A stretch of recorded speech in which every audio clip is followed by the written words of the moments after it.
The landscape of media has changed. At one point in time, there was nothing but newspapers. Then there was the TV news.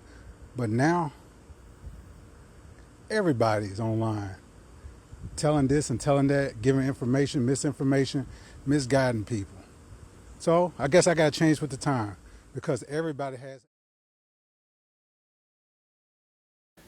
And welcome back to Everybody Has a podcast. And we're in that weird part of the year where we have to transition from winter sports to spring sports.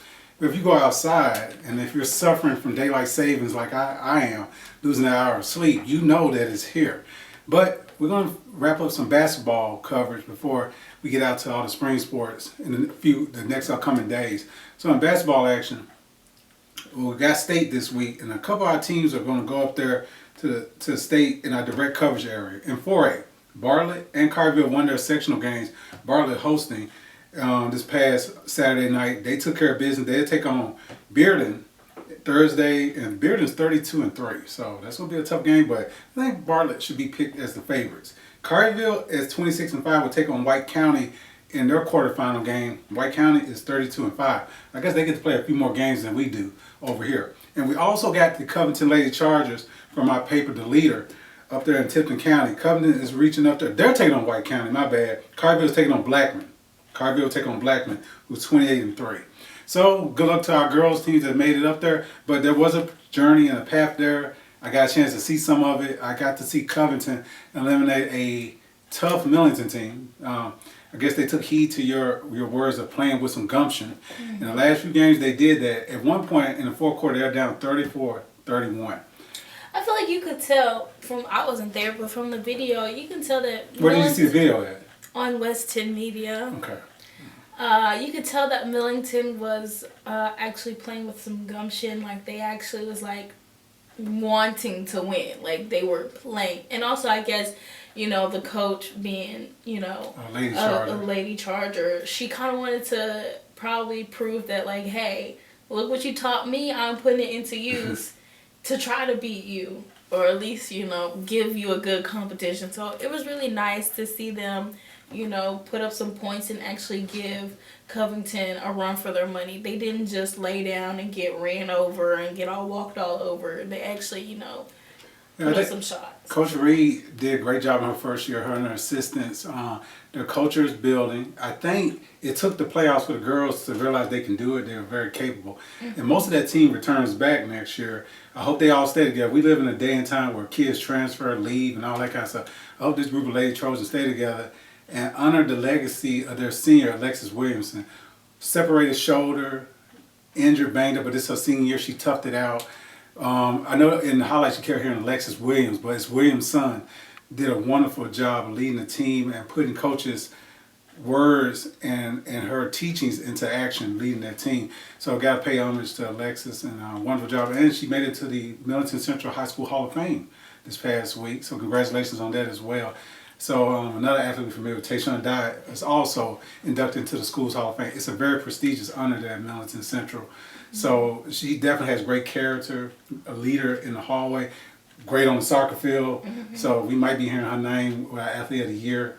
I mean, her sister was a great athlete, so she comes from St. Benedict. Yeah.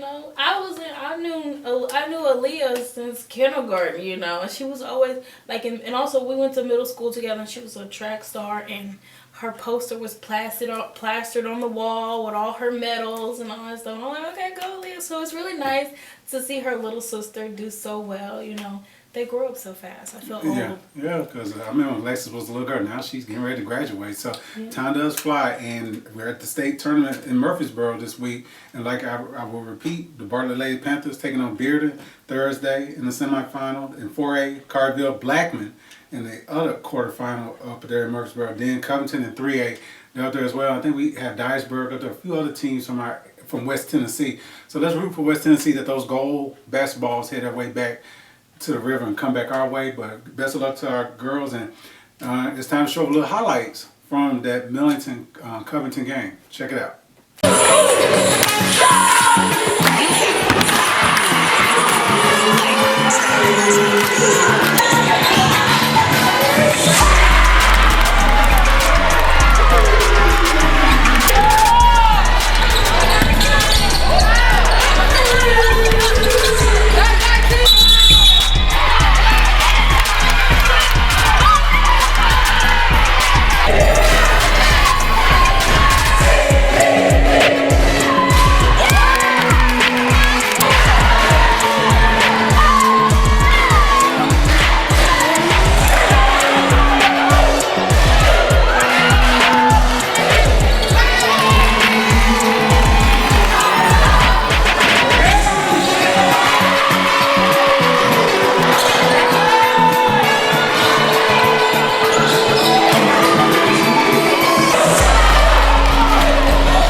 welcome back. It's recap time and talk a little boys. But, well, I can't really call it recap time. It's more like preview time. Because as we're filming this, the boys are getting ready to play their sectional games Monday night at 7 o'clock. There's no weird schedule changes or anything. I checked online. Are you sure? TWSWA website officially is 7 o'clock. Again. It's officially at 7 o'clock. The day of, you got to check again. Because they just... And you got to hope you can get in there. Yeah. We'll talk about that later. But boys basketball, the recap portion of it, I did get up there to Bolton to catch 3A Fayette, and I saw them take on a tough Covington team. Covington was up 15-5. Mm-hmm. So we thought our upset pick was looking pretty good. Mm-hmm. And then Fayette turned on the defensive pressure, and that was that. On that, they're not the biggest Fayette team you ever seen, but they are scrappy and they play some great defense, and they just know how to win close games because they end up taking on the winner of Bolivar Kirby, which was Kirby the Cougars down in Memphis. The last 2 years they made it to the sectional round, so they got a good program developing down there in South Memphis. But can we talk about Covington right quick for a little while? The fact that Coach Buford, this is his first year with the team, and they got this far, it's really like commendable. Like he's doing pretty good, and he's a little too humble with them boys. Talk about I don't know what we got, I don't know what we're gonna do. You know your team's good, just say it. Yeah, well, but I think he's doing a good job as a coach. But I saw some of the things that he was saying. Now, one thing about Coach Buford and Coach Gatlin, his assistant, they are very transparent. They're going to be truthful. You know, what Coach Gatlin likes to say, hot garbage. So he'll let you know you hot garbage. I've seen some hot garbage games. So this Covington team was lacking some certain things, so he got the best he could out of his team. The guard play has to improve. They got to replace the interior. But I think his culture was picking up. The defense, they didn't have enough. I guess, they ran out of steam. And so, enough stamina. Your stamina, there you go. That's the word I was looking for. And Fairware had it. So Fairware, they proved it because they beat Kirby by 1 point in the championship game to end up hosting Monday night. Kirby has to go travel. You want that game at home on Monday night because people do show up and they do pack it out. And when you get to sectionals, something you'll have to travel maybe a few hours to get to you. So Kirby has to travel. Fairware is hosting. And we will have a game real close to home in our office here at Bartlett, right up the road, because the Panthers took care of business against Whitehaven. Whitehaven has to travel to Kirkwood. Bartlett's going to host Rossview. And light a candle for Rossview. I think they're going to get it handed to them. Bartlett is on a mission. Oh my goodness, to hear what they did to Mumford, I would be terrified. But then why you got to bring it up? Is that, you know I don't like Mumford. Is that your Lady Trojan pride coming out right now? I believe that was an unnecessary shot. It was the truth. Did you not? What's the score? What was the score? Tell me the score, and then tell me if I'm wrong. I forgot. It was 130 something. No, they did not score 100. It was 113 to 20. It was like, yeah, you say you want to say you forgot on a Sunday.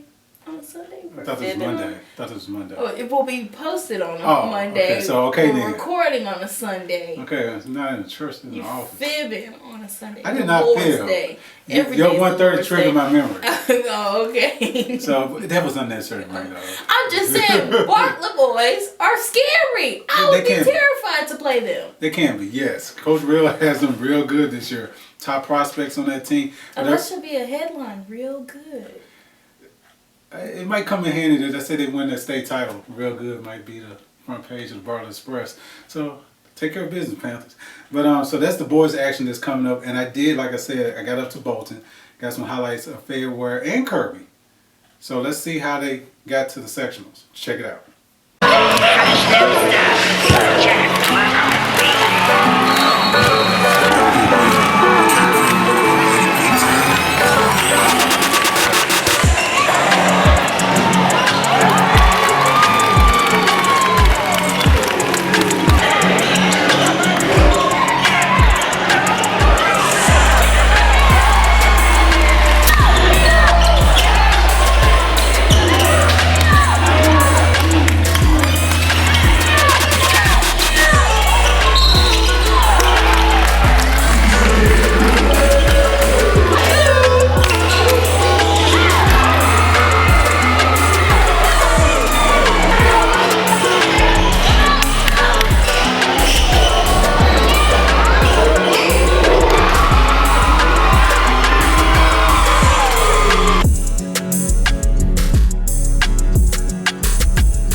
we're back, and it's our time for sights and sounds. So I think we're going more with sights because award season has been going on since I think end of January with the Grammy Awards. And I have to admit, I gotta confess, I don't pay attention to award shows anymore because it's pointless. They know who they're gonna give it to because they got an agenda, it's propaganda, all that kind of stuff. I do believe in some of the conspiracy theories out there, but they still they still market counted by this stuff. So on March 15th, the Academy Awards, Motion Picture, they will honor their favorite movies of the year, movies that us normal Americans haven't seen or never heard of. But some of us, once they win the award, try to run out and go see them. I'm not one of those. But the reason why I haven't really been to a movie theater in a long time is because this generation over here is not too creative. They like to do remakes and reboot. Oh, are you offended? No, you cannot blame us. We are still making our way into the film. But you take what we've done and ruin it. Your generation who's making the movies. We're the ones consuming it. It's not, you can blame us for them trying to, ploy to us, but we're not creating these movies. Your generation is. Okay? Thank you. It's an easy cash grab. Y'all, Thank you. Just because y'all not creative minds, y'all don't think outside the box. It's because they be like, Gen Z probably haven't seen this. No. But we have. Let me remake this movie. No. See, that's the problem. Y'all Listen, are right? simpletons. I don't like Gen Z. But I can't take this Gen Z slander all the time. We ain't that bad, okay? We are not that bad. So stop slandering us. I'm just going by the numbers. Let's get to the topic. We are on the topic. Okay, so the reason why there's so many remakes and reboots because they're easy cash grabs. Even us millennials go run out and go see them. Oh my God, they're making such and such again. So it's like easy bait. The Color Purple? Woo. The first one was a classic. It had an agenda, and it made us black men look horrible. Yeah. Man, I hated black men for a long time off the original Color Purple. Yeah. The second one actually had people defending us. Yeah. So I'm actually glad that they made it. The Color Purple. The second one was pretty a musical. No, something so sad and so horrible should not have song. Yeah. So I'm gonna hit my wife. I'm gonna hit my wife. I'm gonna hit my wife. I'm gonna hit my. No, you don't sing stuff like no. Yeah, they should have kept that. It shouldn't have been touched. Mm-hmm. So that is what you call a remake. Yeah, a remake. Because looking at the technical definition, it's an updated version of something. Mm-hmm. And then a reboot is when something that previous had a franchise, they restarted back up. That's called a reboot. They literally are restarting it. So Cobra Kai is how you do it. The Karate Kid franchise, Cobra Kai, chef's kiss perfection. Mm-hmm. And 6 seasons of excellence from 2018. It ended last year in a 3-part final season. It was just wonderful. I cried, I had emotion, I laughed. I'm glad to see Johnny's redemption. If you haven't seen it, spoiler alert, but Johnny comes through at the end. So, that's a masterful reboot. Did you catch any of Cobra Kai? I caught like the first season. That's about it. Now, when you sat down and watched Karate Kid, what was your impression? I like Karate Kid. It was wholesome. It was cute. Yeah, that's about nice. Yeah, 2 and 3, not so memorable. But Cobra Kai did an excellent job of making that. The man that plays Macchio. Yeah, Ralph Macchio. Ralph Macchio. He's really good looking. Wow, and he ages very slow. Yeah, he still looks young. Yeah, he's 83 and he's still playing no, it's a joke. Like, don't joke like that. He's not 80. Okay, so I guess it falls into the category of reboot is Creed of Rocky. Yeah. Great, excellent franchise decision that they made. Mm-hmm. I admit, I had apprehension until my nephew Cordell told me, Unc, you gotta watch this. I'm like, why is he calling me Unc? It's because of the movie. Because Creed calls Rocky Unc. I'm thinking it's just a black Rocky. I don't want to see a black Rocky. Like, I'm tired of doing this character swapping stuff. Mm-hmm. But when I sat down, well written, Rocky's a part of this story. He helps, usher it along. It was wonderful. I think Disney has destroyed a lot of Disney princesses. A lot of their franchises, yeah. To make it everything a live action. Like, some things need to just stay in the cartoon, okay? Yeah, that's true. And first of all, I don't think there's anything wrong with a woman being a damsel in distress. We don't have to girl boss all the time. We can be a damsel in distress, and we should be allowed to be that. Because if we girl boss too hard, then nobody gonna want to save us when we actually need help. Because you can girl boss your way out of it. So yeah, they just ruined all these Disney princesses. I never seen Snow White. I didn't see Lilo and Stitch. I didn't see I didn't see a lot of the live action. I didn't see Lion King. I did watch the Cinderella. I did watch Cinderella live action. It wasn't bad, but that was before, Disney got a little super woke. We can just say it. A little super woke. Yeah. But now they're coming out with a Rapunzel, technically Tangled live action, and I'm like, I really like the movie, so I might watch it. I'm probably gonna give the trailer a chance, and if the trailer isn't giving, I'm just not gonna watch it. Well, now we got word. We saw the trailer for Scary Movie 6, which is a continuation. It's part 6, but it's being relaunched. Why?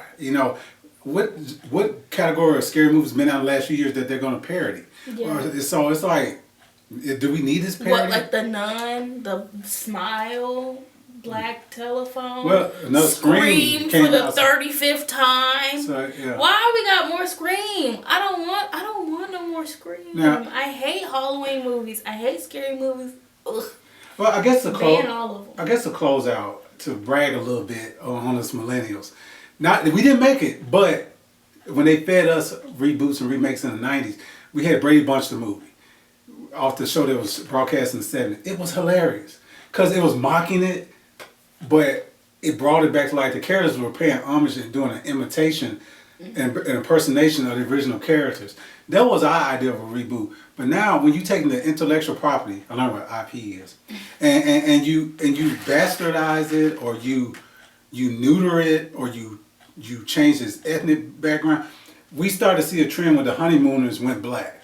Mm-hmm. And Cedric the Entertainer and Mike Epps did a good job of paying homage to the original Honeymooners, but it wasn't necessary for them to be black. Mm-hmm. So it's like, I'm not for the race swapping, the gender swapping. The Terminator doesn't have to be female. It doesn't. Just create a new character. Let her be. We had some great. Would they be offended if we remade Alien and we made the hero a guy and replaced Sigourney Weaver? Would y'all be upset? So it's like, let's redo Shaft and make him a white detective. So it's like, don't have an agenda. Make something entertaining that people can watch and enjoy. Mm-hmm. So stop, just stabbing up the intellectual property just because. Wouldn't it be neat if we do this? And yeah, so the people who love Star Wars and things out there like that, they know. The money shows in the receipts. It's making less and less billions of dollars. Mm-hmm. It's still making billions of dollars, but it's making less.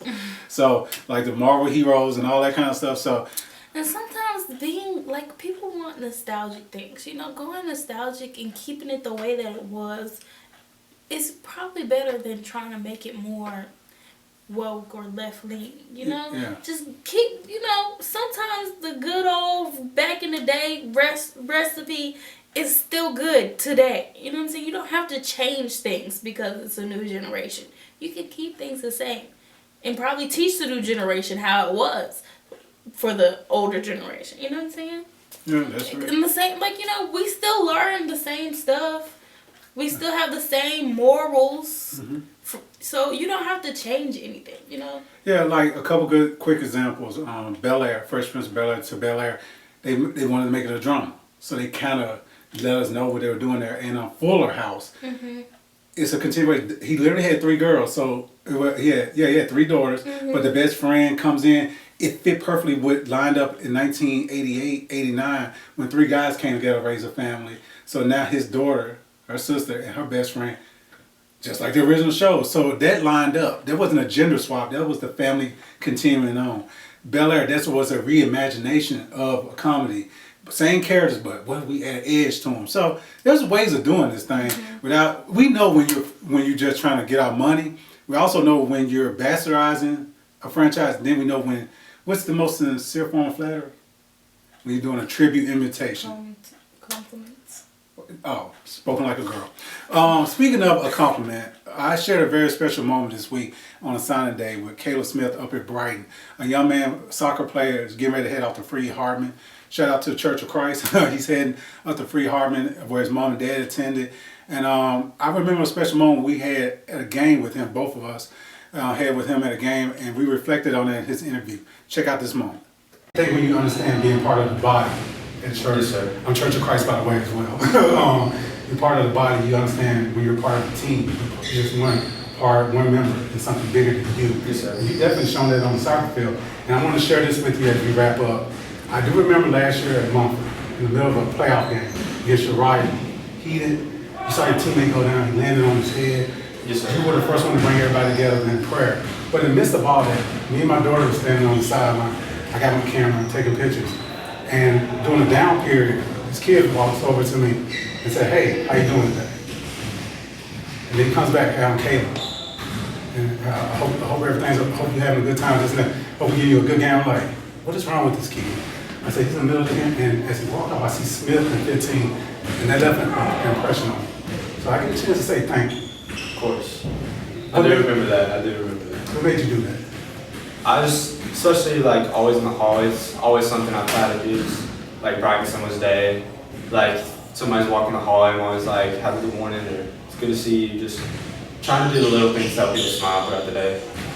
Man, it definitely left an impression. I've been doing this for over 20 years. I can count on one hand how many times something like that has happened. And I was like, I said, I want to see that kid again. And God brought it to fruition there. I'm standing here on your signing day.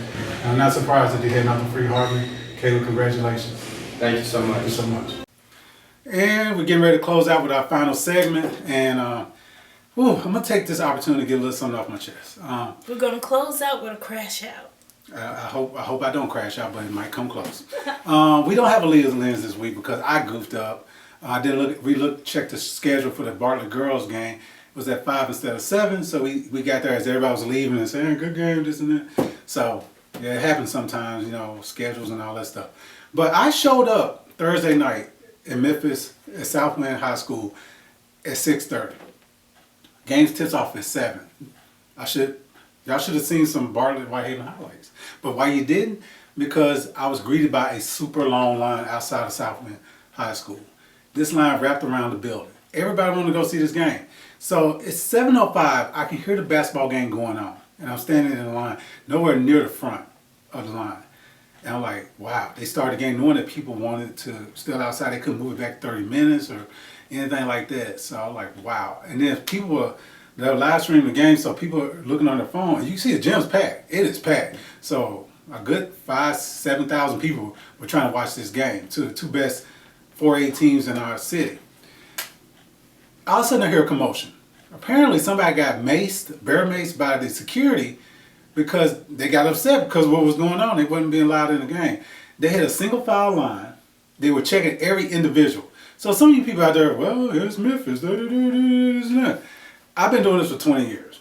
Why is it when the tournament is held in Arlington, Bartlett, same people showing up from Whitehaven, all parts of Memphis, things run smoother?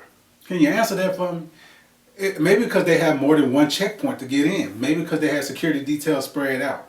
Maybe it could also be when people realize they're going out to those areas, they leave their weapons and stuff and decide they're going to act better. So when they get to Memphis, they can have all their weapons and stuff on them. I don't know what it is, but I did not get a chance to see the game. And that was very upsetting because two best teams in the area are Bartlett Express needs to cover one of the best teams that could be an eventual state champion. And I didn't get an opportunity to do my job, and that's upsetting sometimes. And no, I did not try to pull rank and pull out my press pass, my TWSAA pass, or anything like that, because I didn't want to get maced or shot by somebody in the line. And not because it's, they're going to be like, what does the guy think he is? So sometimes you just got to humble yourself and just take a back seat. And so I hate that I missed the championship game and everything like that, but it has to, in my AA, y'all have to do better. Y'all have to get things better organized.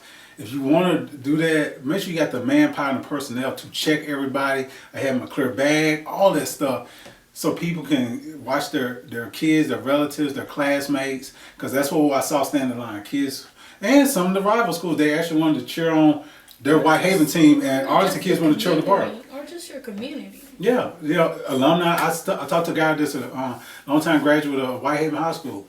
He's an important official. He could have pulled rank. His family was in the game. That's how I knew the score update. But he decided, no, I'm not. Tonight ain't the night for me to try to pull rank. And Whitehaven has a very proud alumni base. We even have one with Selena. Yeah, so they take pride in their Tigers. So it was just very disappointing. And when I pulled off the lot about 7:30, I saw those people weren't going anywhere. But I guess they all knew in their mind they weren't going to get in. So, as you know, no incident, nothing crazy happened. but I guess they wanted to beat up when the kids came out to let them know I tried, I was there. So, so you got any thoughts on my dilemma that I went through? No, I just think we just, as a community and as a people, especially in the city of Memphis, we just need to do better because, like, on the outside looking in, everybody looks at Memphis in a very negative light. People from out of town be like, "You live in Memphis?" Like, you know. So I just feel like we have a very negative stereotype on us, and we kind of prove it right a lot of the time. So I just feel like we just need to do better as a community and, you know, put the ignorance away. Leave that to maybe your house or whatever, or just a certain time, you know. It's a basketball game. Act like you got some sense. There's children. Act like you got some sense. At least once a week. Well, I would say, very well said. I would say 95% of people did that. It was that one little situation. So, but and even in the face of what we were facing, knowing that we weren't going to get in the game, knowing that we were being scrutinized and examined like that, people still act with some dignity in class. So deep down inside, Memphis has a good spirit and a good core, but it's always those bad apples that get you your reputation. And like my daughter said, we have to do better so we can get better treatment in the future. So, and you know, hey, I did film the line, so you can see who wanted to get in the game. So Whitehaven players and Bartlett players who watched this, we did try. And you know, unlike the game that we didn't get to see, good Lord's willing, we'll see you next week. Thanks. So at this point of the night, the first quarter just ended, and it's packed in the inside. And these are all the people who are trying to wait to get in, including myself. They created a single file line, and we're checking everybody individually, which at this point it's about 7:15, and the line just kept going and going and going. This is how I summarize the Whitehaven versus Bartlett regional championship game.